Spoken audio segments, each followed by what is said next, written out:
안녕하세요. 2022 정시 수도권 소재 대학 및 거점 국립대 분석 강의를 맡은 해원여자고등학교 김명희입니다. 지금 정시 모집을 앞두고 높게는 3등급부터 낮게는 6등급 이하의 학생들을 어떻게 지도하실지에 대해서 여러 걱정과 고민이 많으실 줄 압니다.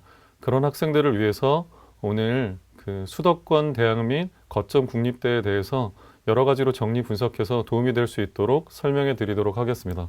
오늘 강의 순서는 첫 번째로 수도권 소재 대학 정시 전형의 특징, 지원 전략, 지원 시 참고 사항에 대해 말씀을 드리고요. 다음으로 거점 국립대 정시 전형의 특징, 지원 전략, 지원 시 참고 사항에 대해서 말씀드리도록 하겠습니다. 그럼 먼저 수도권 소재 대학 정시 전형의 특징에 대해서 말씀드리도록 하겠습니다. 서울의 42개 대학에서 24,800여 명을 뽑는 반면 수도권 대학이라고 할 수 있는 인천 경기 지역에서는 39개 대학에서 약 13,900명 정도의 학생을 모집하는데요. 이 비율이 서울 소재 대학 31.5%에 비해서 높지는 않습니다. 두 인천 지역, 경기 지역을 합쳐서 대략 17.6%의 학생들을 모집합니다. 그러니 인원상 10% 이상 차이가 나는 건 맞지만 인천과 경기 지역으로 눈을 돌렸을 때 아까 말씀드린 것처럼 높게는 3등급, 낮게는 6등급 이하의 학생들까지도 이제 서울 지역에서 합격 가능성을 크게 기대할 수 없을 때 수도권 지역에서는 기대할 수 있는 합격들이 다양한 스펙트럼으로 존재하기 때문에 그런 측면에서 수도권 대학을 접근해 주시면 좋을 것 같습니다. 먼저 수도권 소재 대학 정시 모집 일정에 대해서 말씀을 드리면 저희가 알고 있는 것처럼 정시 모집은 5일 동안 3일 이상 모집을 하면 기준에 맞죠. 그래서 그 시작일이 12월 30일이고 종료일이 1월 3일인데 39개 대학 중에 저희 연구정보 책자에서는 32개 정도의 대학을 다루고 있고요. 이 32개의 대학을 기준으로 제가 말씀을 드릴 건데 대부분의 대학들은 다 5일 모집을 다 합니다. 다만 4군데의 대학이 원서 접수 기간이 조금 다릅니다. 원서 마감일이 다르진 않고요. 원서 접수 시작일이 좀 차이가 있는데요. 경기대 수원, 단국대 죽전, 한국외대 글로벌, 한양대 에리카만 하루 늦게 12월 31일 날 원서 접수를 하고요. 종료일은 32개 대학 모두 1월 3일로 동일합니다.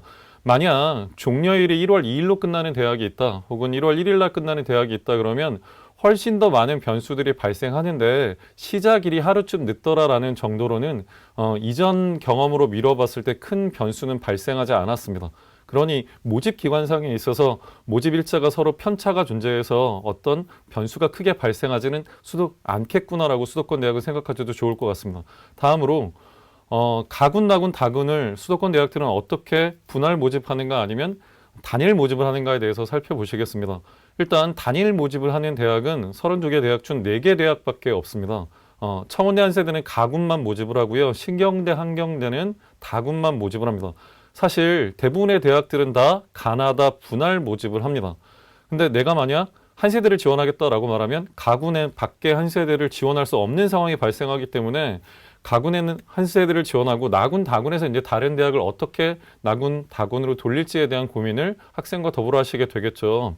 근데 이제 그런 경우도 존재하실 것 같습니다. 이게 사실 가천대, 가톨릭대 등의 17개 대학이 가나다군에 분할 모집을 한다고 했지만 아이가 원하는 학과가 과연 가군에도 뽑고 나군에도 뽑고 다군에도 뽑는가라고 말하면 그건 아니죠. 경영학과를 모집한다 그럼 가군에만 모집을 할 수 있고 나군, 가군에서는 안 뽑을 수도 있잖아요. 이때 더불어 이제 고민을 하셔야 되는 게 복수전공과 이중전공 전과제도에 대해서 좀 고민을 하셔야 되는 것 같아요. 전과제도는 같은 경우는 학생이 할 수도 있고 안 할 수도 있지만 요즘 추세에 따라서는 복수전공과 이중전공은 굉장히 많은 학생들이 7, 80%는 거의 하고 있는 상황이라서 대학에서 현실적으로 대학을 볼 것인가 학과를 볼 것인가의 문제에 대해서는 아이와 더불어 많이 생각을 하셔야 될 것 같습니다. 대부분의 대학들은 입학년도를 기준으로 복수 전공을 어떻게 처리한다, 이중 전공을 어떻게 처리한다를 결정할 수 있는데 최초 진입 학과를 기준으로 대학을 졸업하고 취직을 안 하는 경우도 굉장히 많이 있었습니다. 그러니까 이 학생은 경영을 전공하고 싶지만 최초는 철학이나 사학으로 그 대학에 진입을 해서 복수 전공을 경영이나 경제, 무역학과 등을 해서 학생이 길을 찾아서 갈 수도 있는 거기 때문에 이 군별 모집에 있어서 얘는 경영이니까 가군, 경영밖에 못 쓸 거야 라는 생각도 하셔야겠지만 복수 전공과 이중 전공을 고려해서 나군의 철학사학을 써서 복수 전공을 이렇게 할 수 있으니 그 부분도 좀 염두에 두고 군별 모집 지원 전략을 짜도록 좀 조언을 해주시는 게 좋을 것 같습니다. 다음으로 합격 가능성의 변화를 저희가 조율하고 이제 학생 상담을 할 때 모집 인원이 굉장히 중요하잖아요. 많이 뽑으면 합격 가능성은 높아질 수밖에 없고 인원이 감소하면 줄어들 수밖에 없죠. 그래서 가천대부터 신경대까지 11개의 대학 가군에서는 가천대, 단국대, 대진대는 이제 모집 인원이 좀 늘었고요. 가톨릭대, 강남대, 서울신학대, 성결대는 모집 인원이 줄었는데 특히 가천대가 114명, 단국대, 대진대가 52명으로 좀 증가폭이 컸습니다. 나군에서는 가톨릭대가 80명, 단국대 죽전이 52명으로 증가폭이 좀 큰 편이었고요. 그 다음에 가천대가 61명으로 좀 감소폭이 큰 대학이었습니다.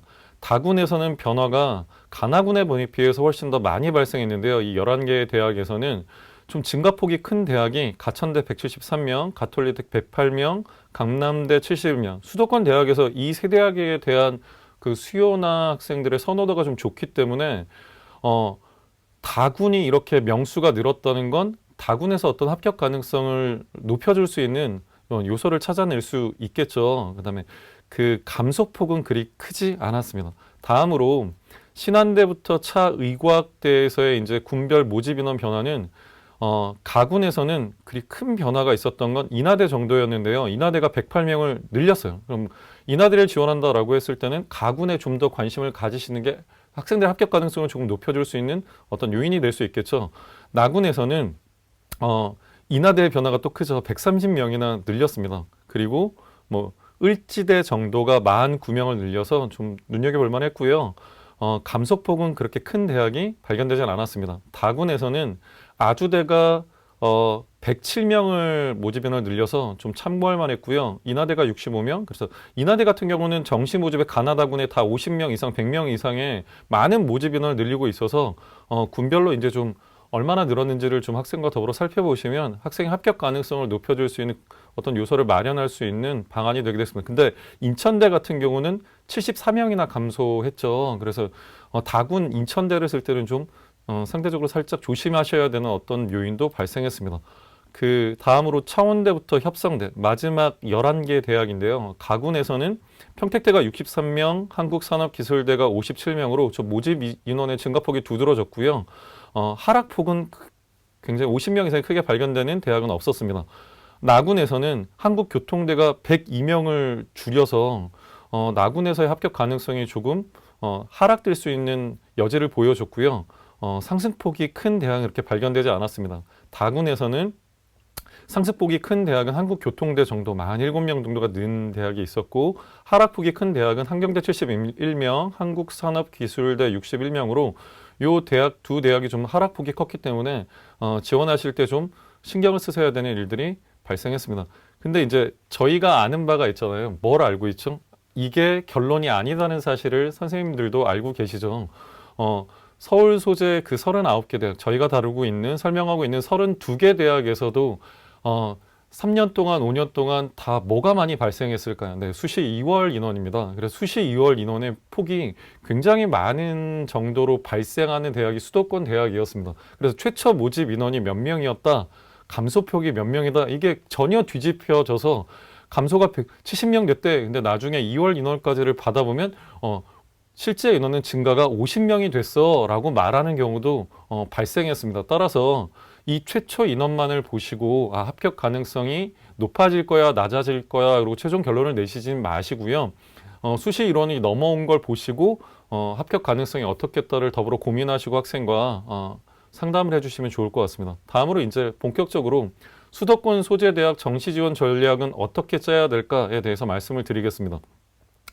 정시 전형 요소는 수능 100, 32개 대학의 대부분의 대학들은 다 수능 100으로 학생을 선발하고 있었는데요. 다른 대학이 딱 세 군데 있었습니다.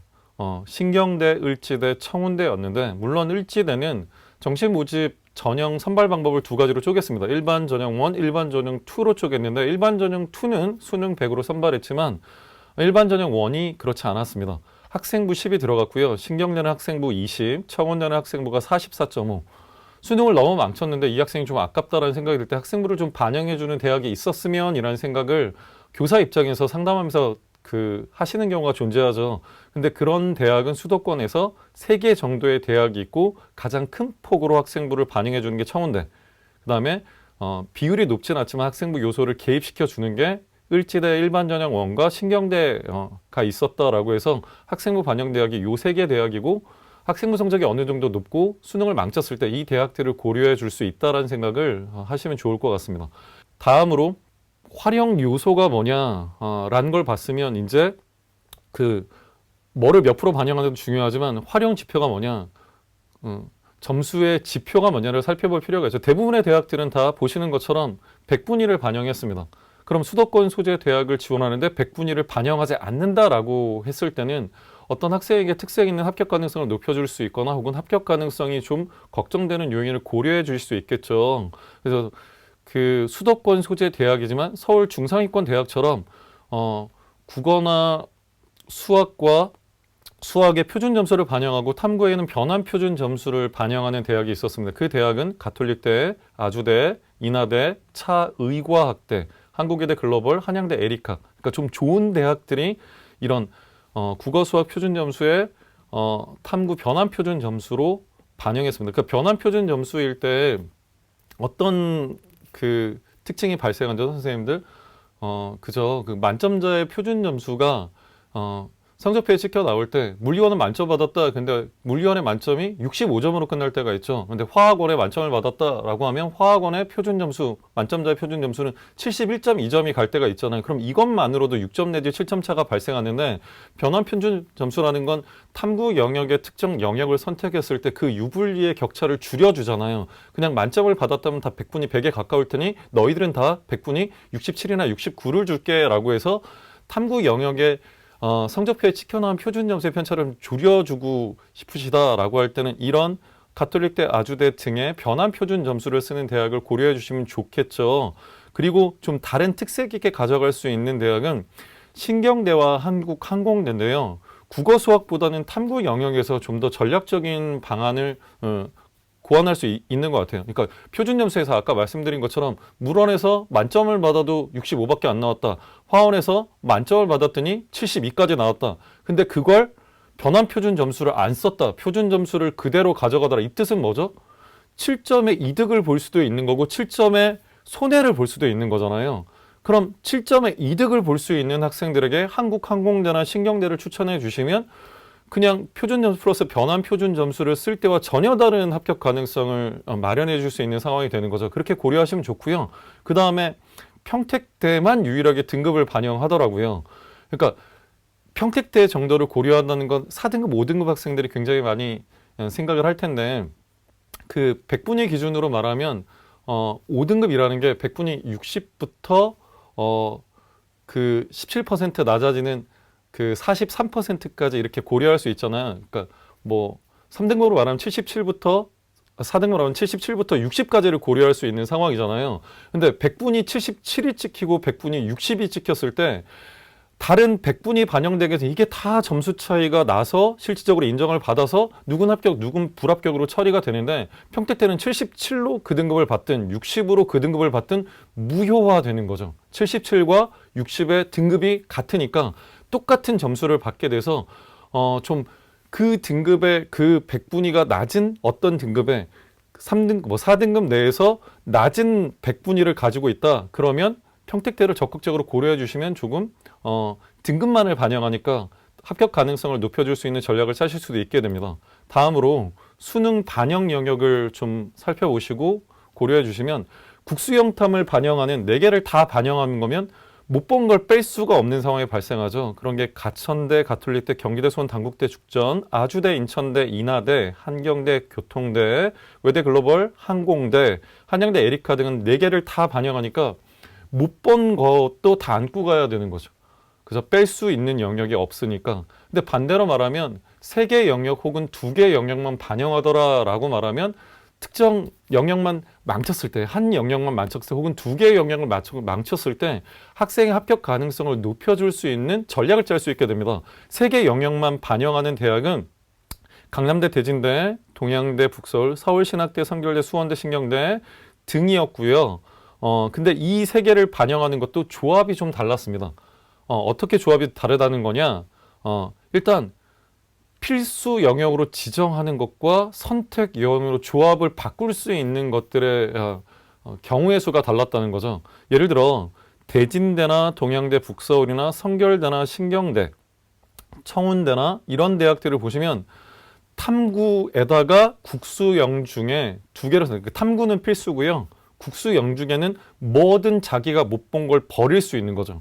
그럼 대진대 등은 어떤 상황이 발생하죠? 탐구를 잘 봐야 되는 거죠. 탐구를 잘 보고 국수영 중에 하나를 망쳤다 그러면 내 맘대로 국수영, 난 국어를 망쳤다, 국어를 버리면 되고, 난 수학을 망쳤다, 수학을 버리면 되고, 영어를 망쳤다 그럼 영어를 버리게 해서 제일 좋은 세 개 영역을 조합해 줄 수 있는데, 탐구는 필수니까 탐구를 망친 학생들은 이 대학들이 좋은 조합이 아니게 되죠. 탐구는 괜찮게 보고 나머지 중에 하나를 망쳤다 이러면 이런 대학들을 고려해 주시면 좋을 것 같아요. 근데 얘는 영어는 괜찮게 봤는데 나머지를 망쳤다 그럼 서울신학대 같은 조합을 마련해 주도 좋겠죠. 그리고 이 조합의 선택권을 안 주는 대학들도 있습니다.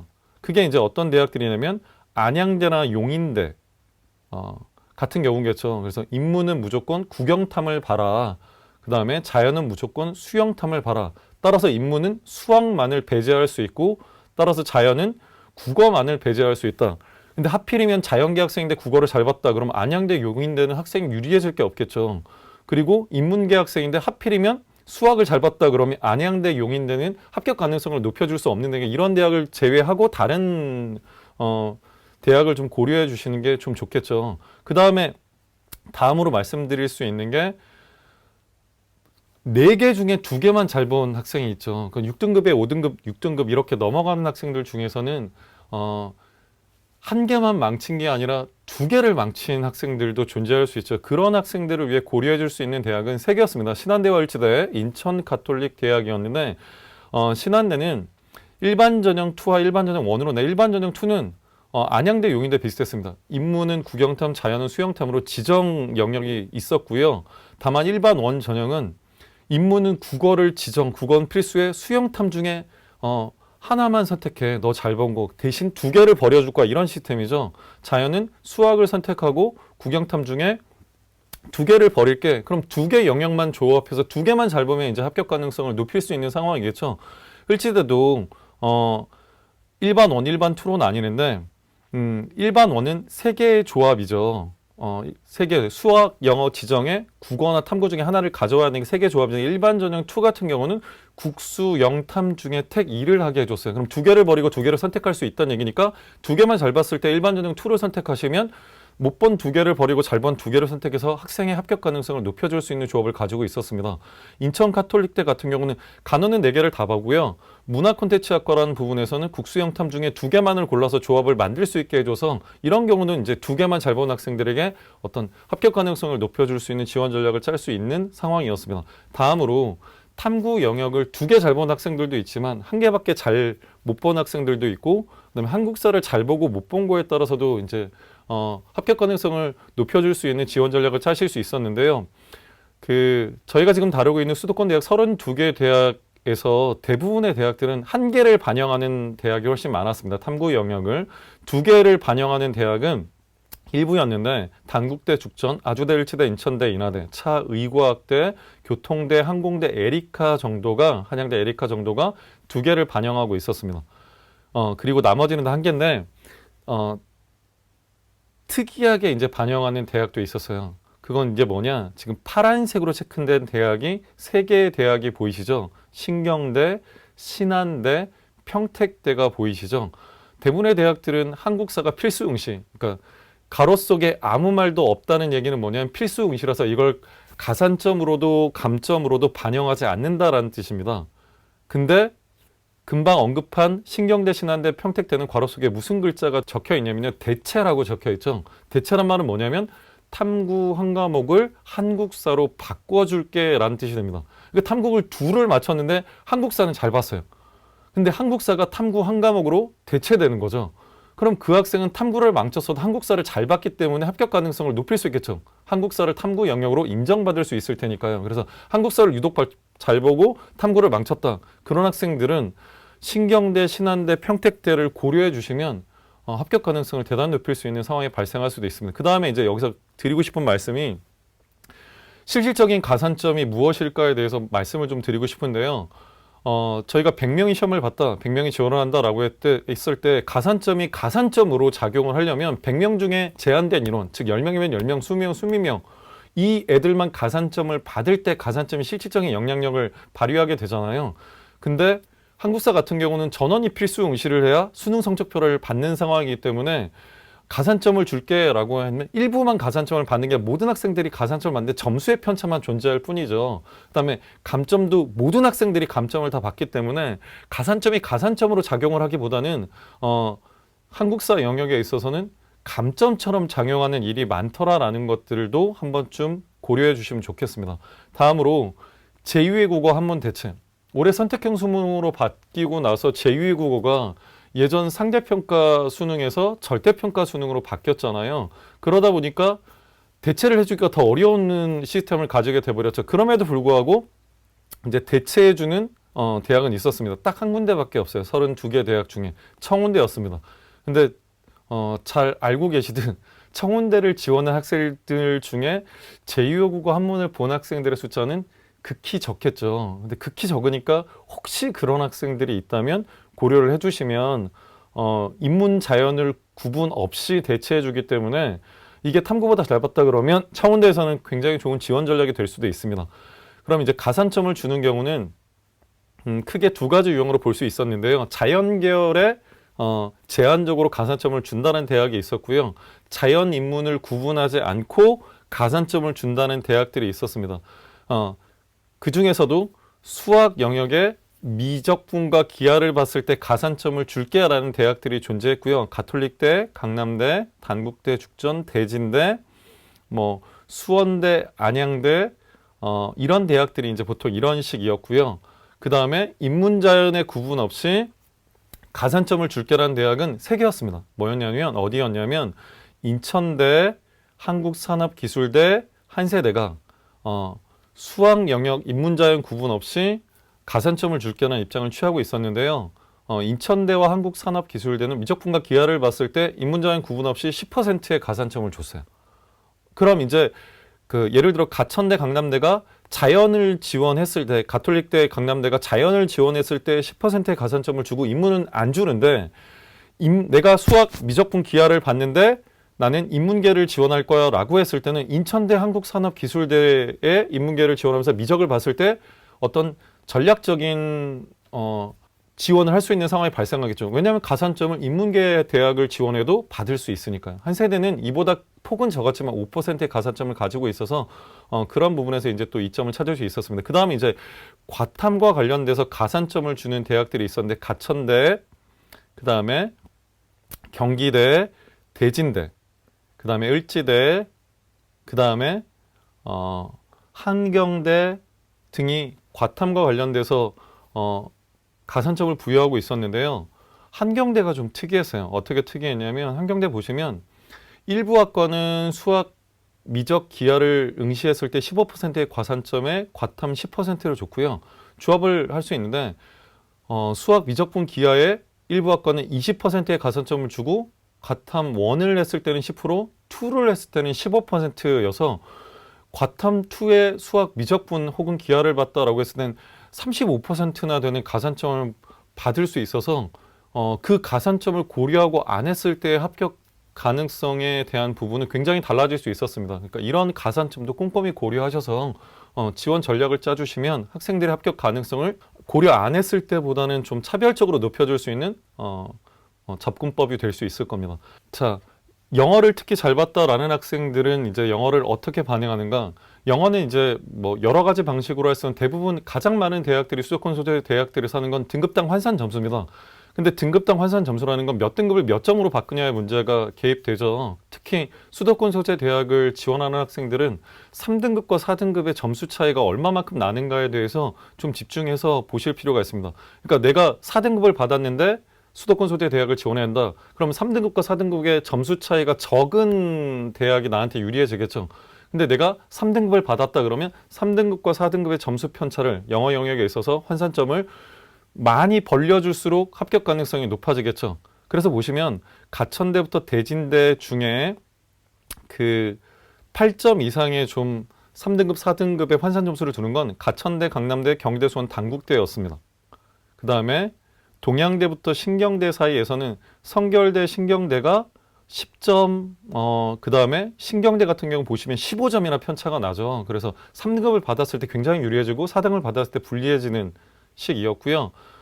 신한대, 을지대에서는 아주대가 10% 반영, 20% 반영 각각의 학과가 있는데 그때 8점 내지 16점. 그다음에 용인대, 을지대가 좀 3등급, 4등급의 편차가 있어 3등급을 받을 때 유리하게 만들어 주실 수 있었고요.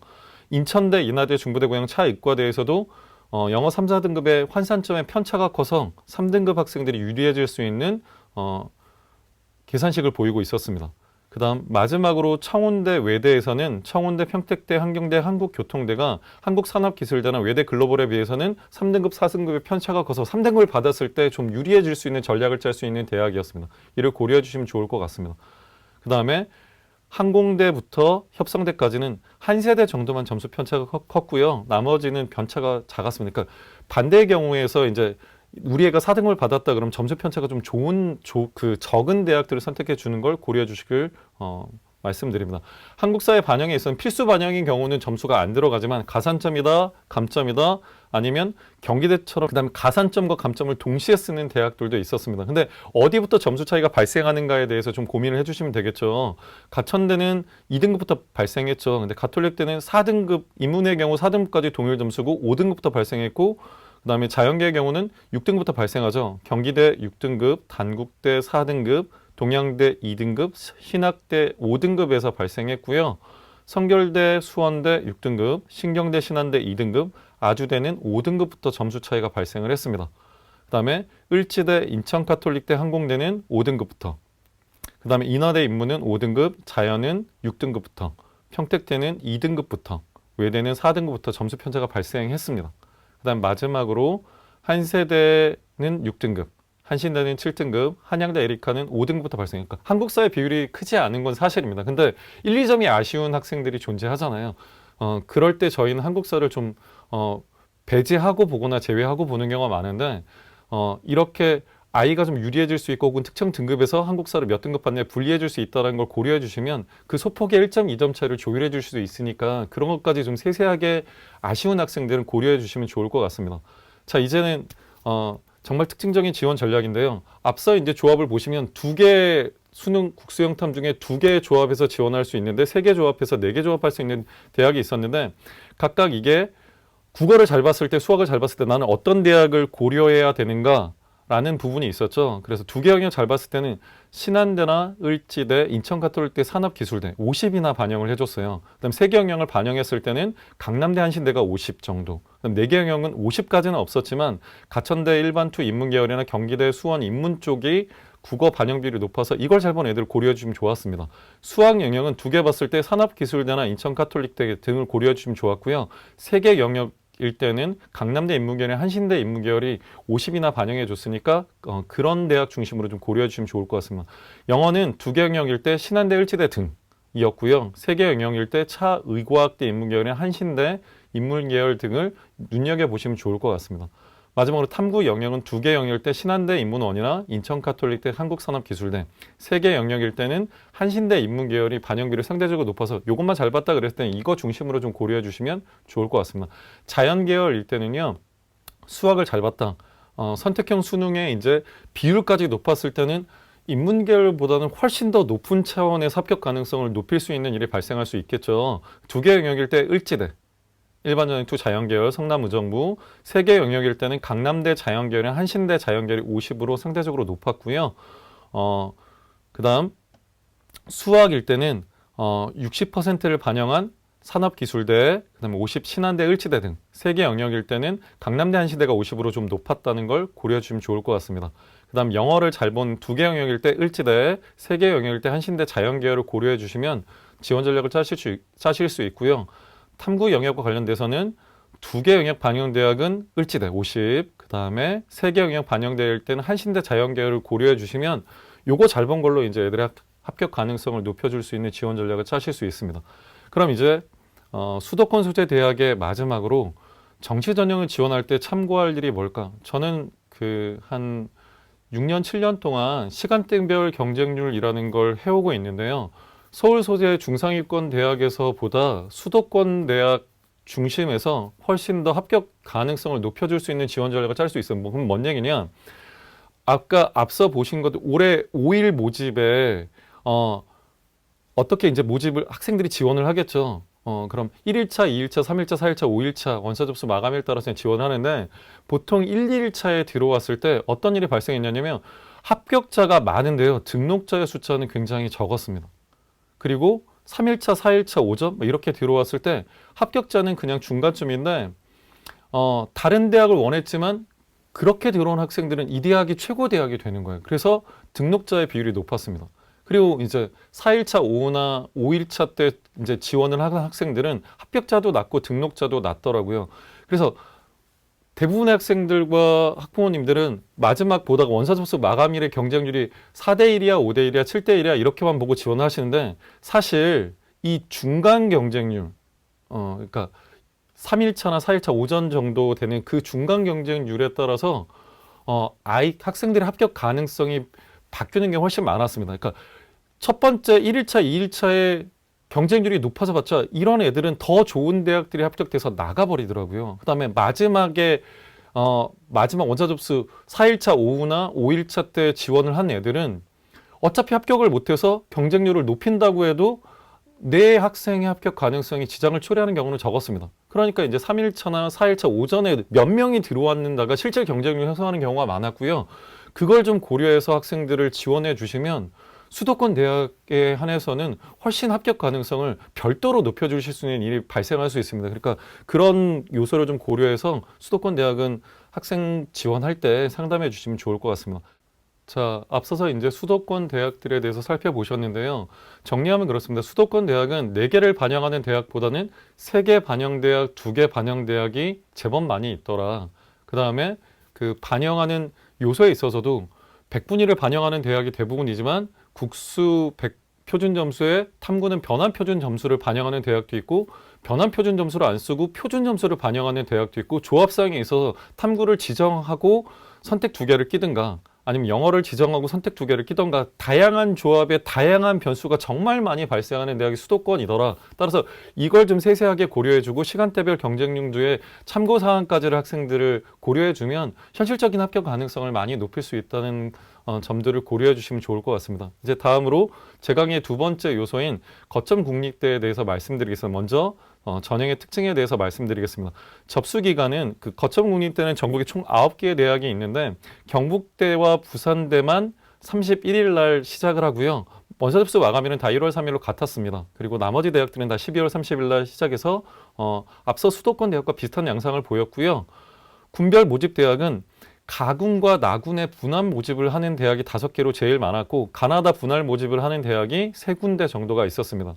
제주대학 정도만 나다군에 독특하게 이제 분할 모집을 하고 있었고요.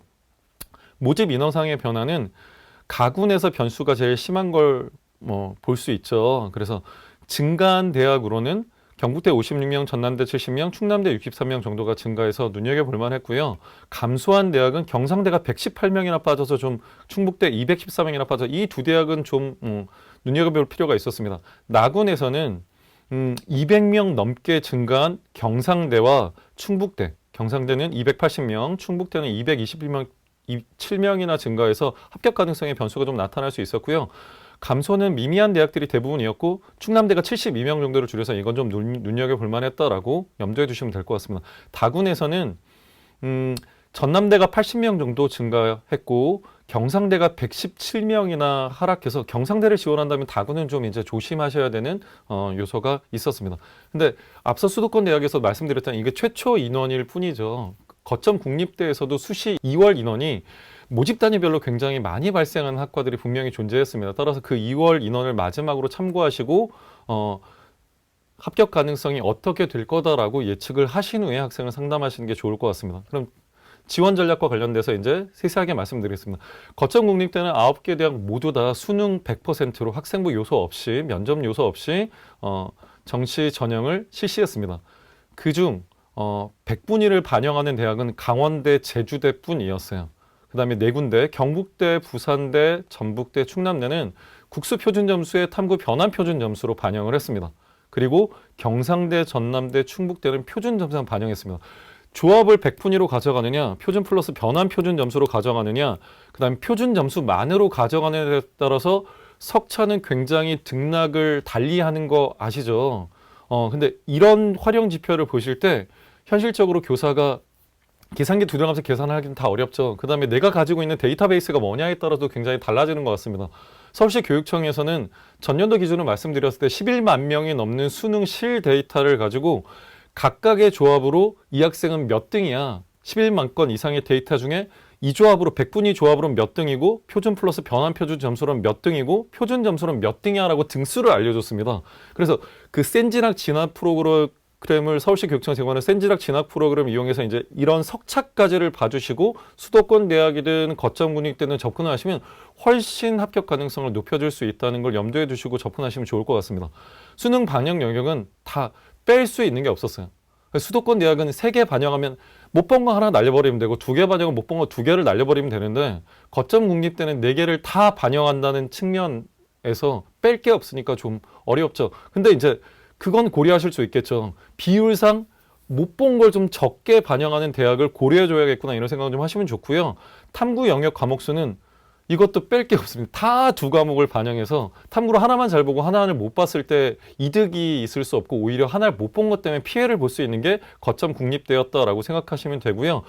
그 한국사에 있어서 점수 편차 필수 응시여서 등급에 따른 한국사 점수를 달리하지 않는 대학은 경상대, 충북대였고 나머지 대학들은 가감점 혹은 가산점 감점으로 한국사 등급에 따라서도 점수 차이를 주더라라고 생각하시면 됩니다.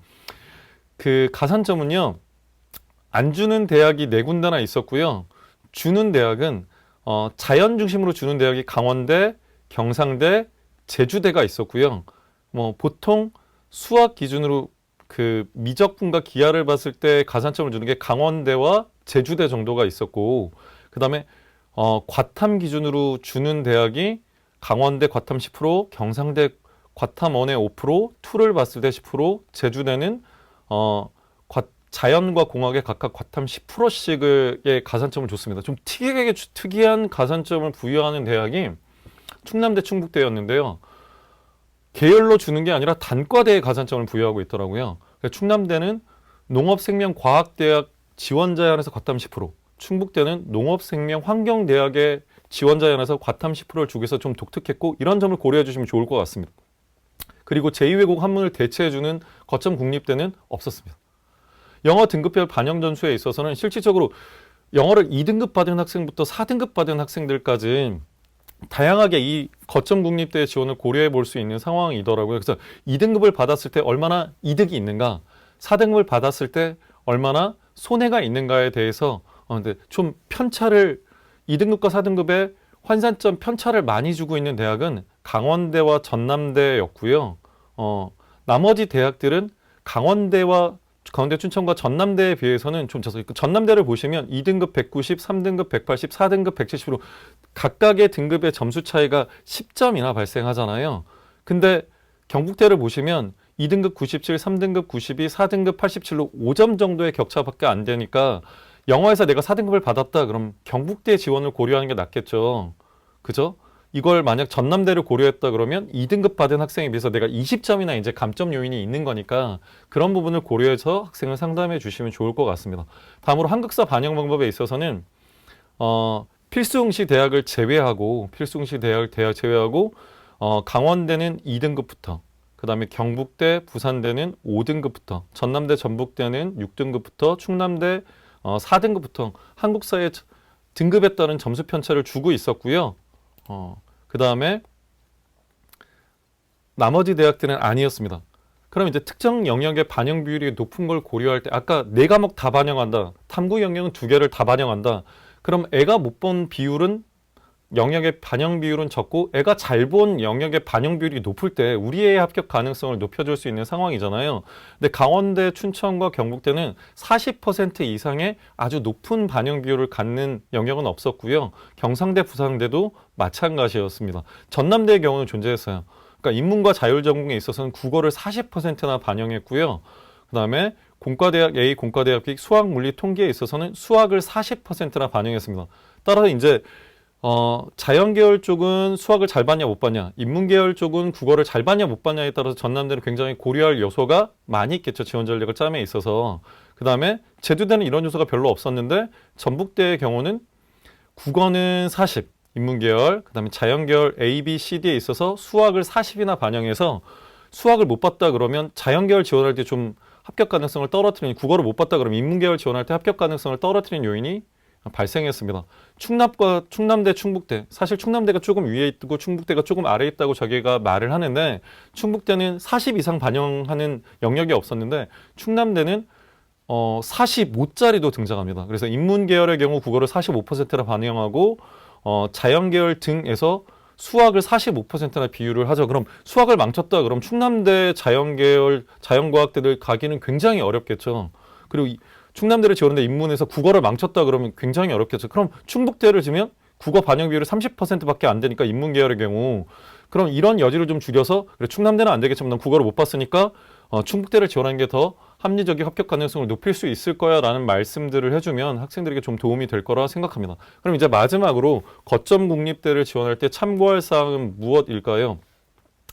학생들, 학부모님들이 흔히 거점 국립대를 갈 때 거점 국립대의 장점이 뭐냐 그러면 교사들이 하는 말이 첫 번째 뭐냐, 등록금이 싸요 라고 말을 많이 하십니다. 근데 등록금은 4년 동안의 문제잖아요. 학생들이 더 관심을 가지고 싶어 하는 건 채용 부분에 있어서인 것 같아요. 근데 그 지방에 지역 인재 의무 채용 제도라는 게 있죠. 고등학교나 대학교를 그 지역에서 나왔을 경우 그 지역에 있는 공기업 혹은 국가기관에 30%쯤 의무적으로 채용해야 된다는 제도가 존재합니다.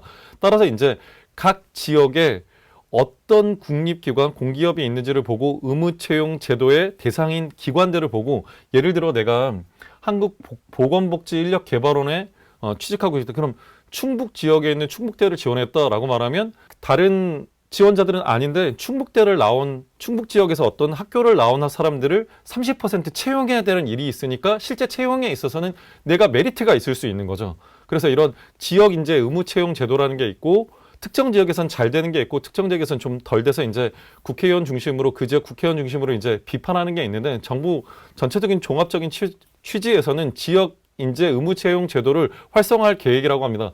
그 거점 국립대, 지방대들을 살리는 취지에서. 그래서 거점 국립대를 설명함에 있어서는 지역 인재 의무 채용 제도를 활용해서 그 대학 등록금만 싼 측면이 아니라 네가 나와서 채용을 이제 할 때도 너한테도 득이 되는 요소가 있을 수 있다는 걸 설명해 주시면 굉장히 좋을 것 같습니다.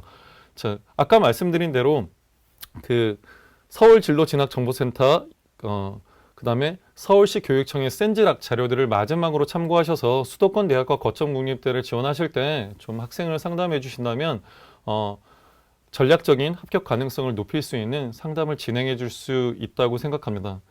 지금까지 수도권 소재 4년제 대학과 거점 국립대에 대해서 설명을 드렸는데요. 서울 소재 대학들보다 훨씬 더 많은 조합, 그 다음에 훨씬 더 많은 비율에 있어서의 고려사항, 그 다음에 정치적인 추가 참고 사항들이 있었죠. 선생님들께서 그걸 하나 더 고려해 주시고 2개 더 고려해 주실 수 있을 때 학생들의 합격 가능성도 높일 수 있고 학생과 학부모의 만족도도 더 높일 수 있었습니다. 그런 것들을 잘 고려해 주셔서 서울시 교육청의 센진학 프로그램과 더불어서 상담을 진행해 주신다면 학생 학부모들의 만족도도 높일 수 있는 내실 있는 상담이 될 거라고 생각합니다.